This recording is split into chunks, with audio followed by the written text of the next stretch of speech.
Hello there, lovely people. It's Alex from Nintendo Life here, and today we're reviewing for you Star Fox on the Nintendo Switch 2. This review was originally written by the wonderful Jim Norman and has been adapted for video by me. But anyway, that's more than enough waffling. Let's dive right into things.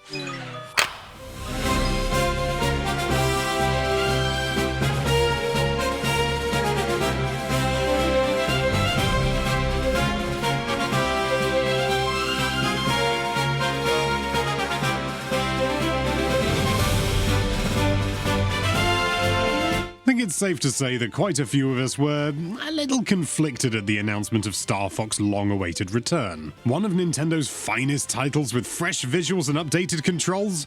Yes, please, but the same game we've already played tens of times over across various consoles and remakes? A replay of the original Star Fox 64, or Lylat Wars as it likes to be called, soon brought us round to the idea, convincing us that a healthy modernization could in fact work wonders for McCloud's very best. And what do you know? We were absolutely on the money. Over the past week, we've saved the Lylat system in every way imaginable, dived deep into muscle memory to take on new challenges, and had more fun in an online game mode than we've had in years. Star Fox on Switch 2 is little more than 64 all over again, but blimey, it has never been better. Whether it was the N64 original, its 3DS remake, or other series entries scattered in around them, I'm sure most of you out there have already got a fairly good grasp about what Star Fox is all about. Shocker! The Lylat system is under attack by the forces of the evil Dr. Andross, so the acclaimed mercenary squad Star Fox is called into action to liberate the system, one planet or heavenly body at a time. If you're expecting any more than that from here, then you might want to think again.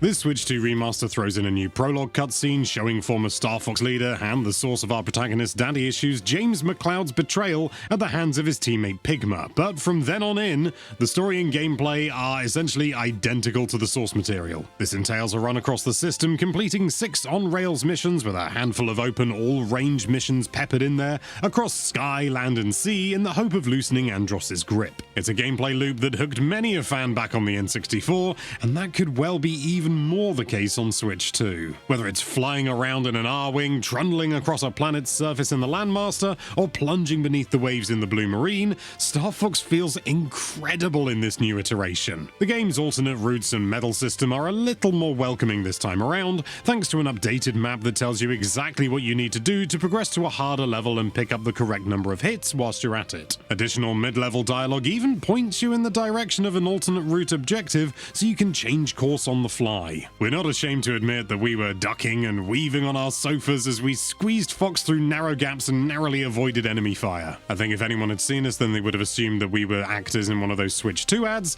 except instead of an off-camera director dictating our movements, it was the impeccable vibes of chaining a somersault with a G-diffuser boost to get an enemy off our tail before sniping it down. We haven't been this immersed in a Star Fox game for decades, and that's not just because the last one was 10 years ago. No, a huge reason for that is the complete renovation in the visual and audio departments. This is easily one of the best looking and best sounding games on the system, whether you play in handheld or docked mode. So let's start with those visuals, because they really are the star of the show. It's no shocker to say that the 1997 original is looking, let's just say, a little bit basic by today's standards, but rather than opting for something faithful to its stylings, as we saw with the 3DS remake, Valen Studios' Switch 2 version is a full ground-up reimagining of each and every locale. Remember the barren quote-unquote city of Corneria? It's now a battlefield of flames and destruction full of smoke, debris and chaos caused by Andross's forces. The chilly wastelands of Ficina come complete with snowflakes that stick to the camera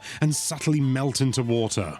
Metroid Prime style. And don't even get us started on the glow of Solar's flares lighting up the underside of the R-Wing as you skirt over its surface. It is staggeringly beautiful from beginning to end, and there is no single weak link. The gameplay remains just as it always has been. Macbeth's train switches and Zonus's sensors are exactly where you'd expect to find them, but visually, it's head and shoulders above anything that has come before. The same can be said for the Star Fox crew themselves. Not everyone was on board with the new, more more animal-like designs at first glance, but they've really grown on me. Something about the increased realism, it just works. Peppy is even wiser. Falco's snark really shines through those narrow eyes. Slippy is even wetter, and Fox, well, Fox looks like a fox. Seriously, if you told me that guy had fleas, wouldn't bat an eyelid. But the big test was always going to be the dialogue, wasn't it? Lines like, "Now you've done it, Slippy, enemy shield analyzed," and "Stick to the pond, Froggy," are burned into my brain.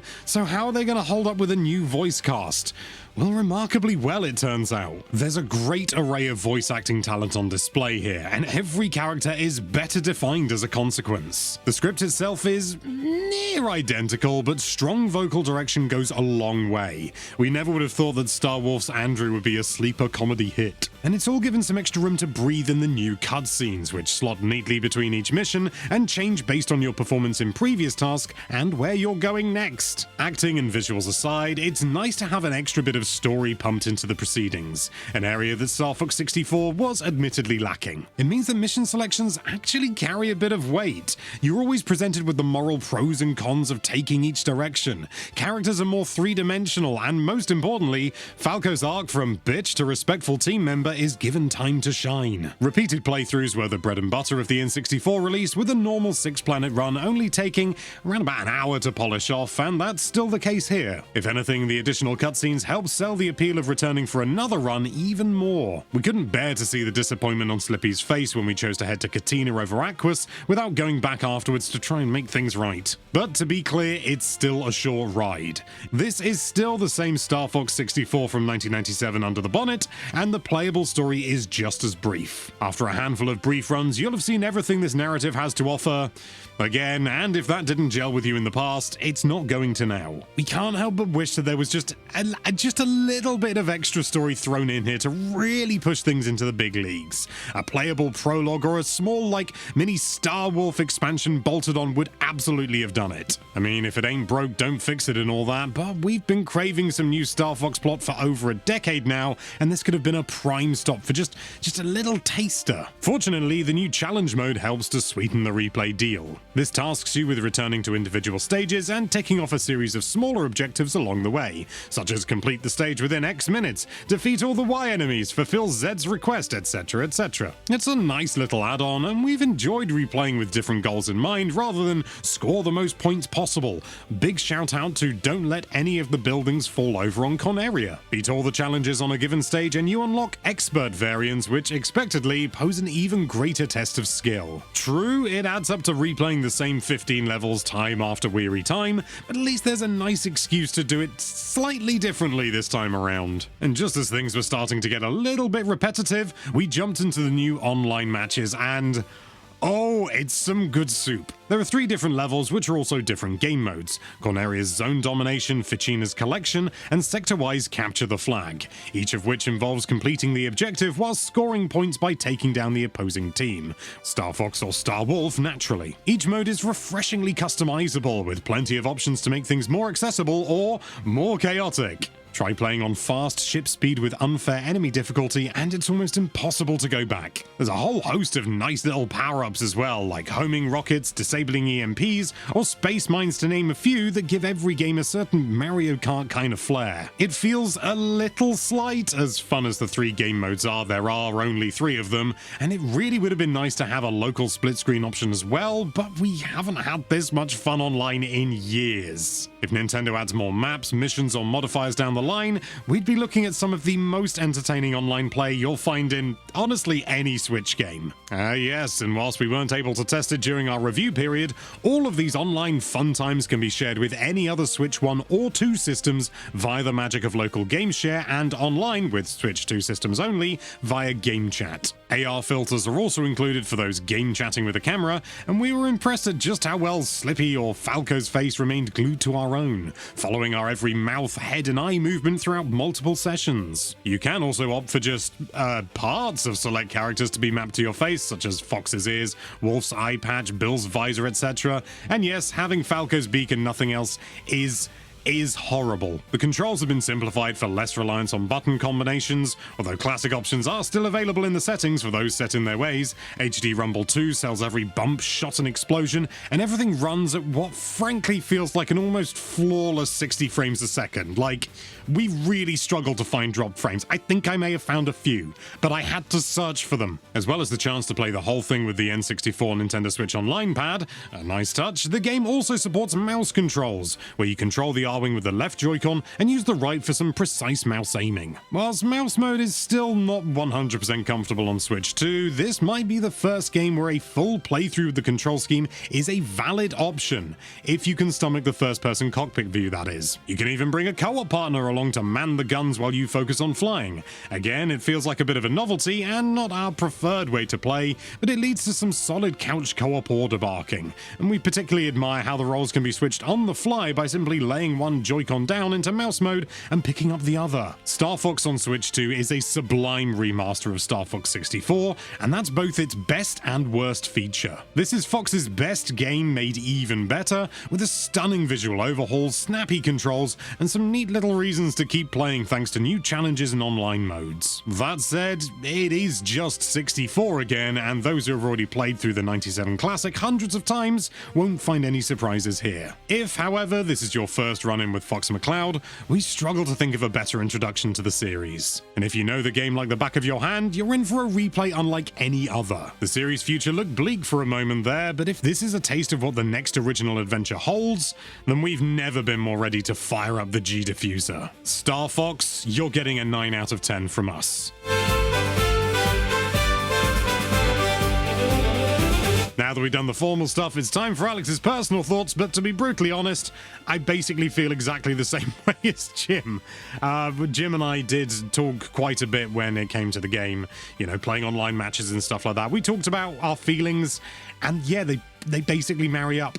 It is a great time. It is a really good time, and we were genuinely surprised how much fun we had with the online. I after playing the preview, I thought it would be good, but like changing the options to like, oh, now you can have the ships move quicker, and you know, sort of you can set the time limit to 10 minutes, and you know, the frequency of events happening to rapid, and you know, change the enemies to unfair. It is genuinely superb, and I'm like absolutely gagging to try and host some sort of tournament for this, because it is so much fun. I managed to get all the normal medals in the game, and suffice it to say, it's still not easy. Like, it's still really not easy. Mostly down to things like Aquas is, I don't know, there's just like a blind spot I have for Aquas. I just struggle with it. And I've even managed to get a few expert medals as well. Not many, I've had other things to do, but I can't deny, you know, I'll be honest, I didn't really, when I was growing up, I didn't understand the medal system.